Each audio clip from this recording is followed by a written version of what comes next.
समाधान। स्वमान का अर्थ है स्वयं को स्वयं ही मान देना। मैं क्या हूँ इसको पहचानना। मैं आत्मा हूँ, ये तो पहला लेसन हुआ। अब मैं कौन सी आत्मा हूँ ये पहचानना। हम भगवान के बच्चे हैं, देयरफॉर वी आर ग्रेट।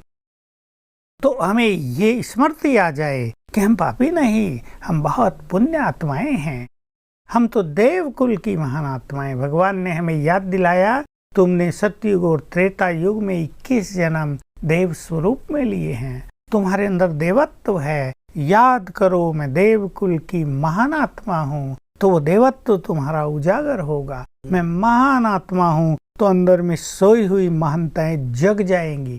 मैं मास्टर सर्वशक्तिवान हूँ, ये याद करने से सोई हुई शक्तियां जग जाएंगी। मैं राज ऋषि हूँ, एक पवित्र भावना और एक तपस्या की फीलिंग होने लगेगी। मैं वही हूँ जिनकी मंदिरों में पूजा हो रही है। बहुत हायर कॉन्शियसनेस में हम आ जाएंगे। भक्ति में हमारी मूर्तियों के द्वारा भी दूसरों को बहुत कुछ मिलता रहा, शांति मिलती रही, उनकी कामनाएं पूर्ण होती रही। वो हम ही हैं। हमारी जड़ मूर्तियां यदि ये कर सकती हैं तो हम क्या नहीं कर सकते। तो गुड फीलिंग होने लगेगी। मैं विजयी रतन हूँ, इस माया पर मेरी विजय निश्चित है। कल्प कल्प मैंने इस माया को जीता है, चाहे काम हो या क्रोध हो या अहंकार हो, ये सब मेरे से परास्त हुए ही हैं। समझ लो, ये गए कि गए। ये स्वमान हमें इन पे विजय दिलाता है। तो स्वमान का गहन चिंतन हर एक व्यक्ति करे, उसे स्वीकार करें। इसमें मुख्य बात जो हम एक सभी अपने दर्शकों को कहना चाहेंगे, एक कॉमन व्यक्ति यदि वो सोचे मैं भगवान की संतान हूँ, मैं महान हूँ, तो उसे अंदर से एक आवाज आती है, no you are not great. कल ही तो तुम लड़ाई कर रहे थे, व्यर्थ में तो तुम सारा दिन रहते हो, दूसरों को तो कष्ट देते रहते हो, कहाँ तुम महान हो। लेकिन हमें एक्सेप्ट करना है कि नहीं, ये सब बातें अलग, लेकिन मैं हूँ तो भगवान की संतान, मैं देवकुल की आत्मा हूँ, मैं महान हूँ। तो इस फीलिंग में आने से ये सब बुराई किनारा कर लेंगे। कोई मनुष्य कहीं भी है, अगर वो स्वमान का अभ्यास करेगा तो उसकी आंतरिक शक्तियाँ जागृत होंगी और ये इंफीरियर कॉम्प्लेक्स जो है, इसकी बजाय सुपीरियर कॉम्प्लेक्स वो व्यक्ति हो जाएगा और उसके जीवन में एक नई दिशा उसे प्राप्त होगी। बिल्कुल। तो भ्राता जी, कुछ स्वमान जैसे आपने कहे कि जैसे मैं मास्टर सर्वशक्तिवान हूँ, मैं महान आत्मा हूँ, मैं ईश्वर की संतान हूँ, मैं पूर्वज हूँ, ऐसे ही किस प्रकार की और ऐसे कुछ स्वमान हो सकते हैं, कम से कम 10-12, जो हमारे दर्शक भी उनकी प्रैक्टिस अपने दैनंदिन की जो दिनचर्या कर सकते हैं? जो लोग प्रारंभिक स्टडी में हैं या अभी राजयोग का अभ्यास कर रहे हैं, उसको यही स्वमान लेना चाहिए, मैं भगवान की संतान हूँ, वो प्यार का सागर है, मैं भी प्यार से भरपूर हूँ।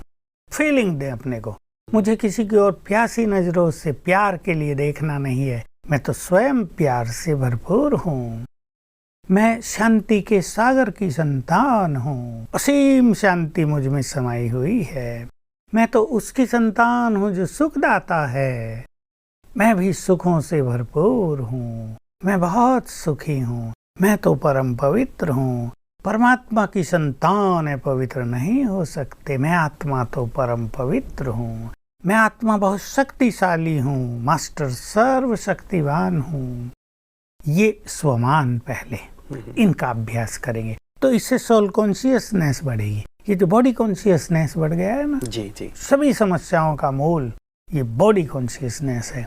इससे बदलकर हम सोल कॉन्शियसनेस की ओर चलने लगेंगे और यही चीजें जिसका हमने चिंतन किया वो हमारी बढ़ती रहेंगी। फिर और हायर पॉइंट्स हैं इसके, हायर कॉन्शियसनेस है। जैसे मैंने चर्चा की मैं एक महान आत्मा हूँ, वैसे ही मैं विघ्न विनाशक हूँ, यानी विघ्नों को नष्ट करने की शक्ति मेरे पास भी है।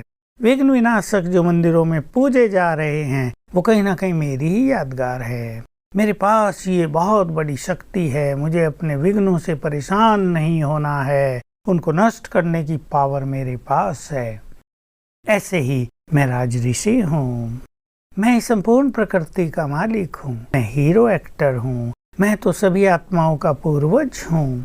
ये बहुत अच्छे स्वमान है। मैं तो इस जहान का नूर हूँ, ब्यूटी ऑफ द वर्ल्ड हूँ, मैं नेक्स्ट टू गॉड हूँ। ये स्वमान है सुंदर सुंदर, इन पे एक एक पे चिंतन करना चाहिए और चिंतन से हमारा वो स्वरूप बनेगा, हमारी कॉन्शियसनेस में हमारी अवेयरनेस में, हमारी गुड फीलिंग में वो बात आने लगी।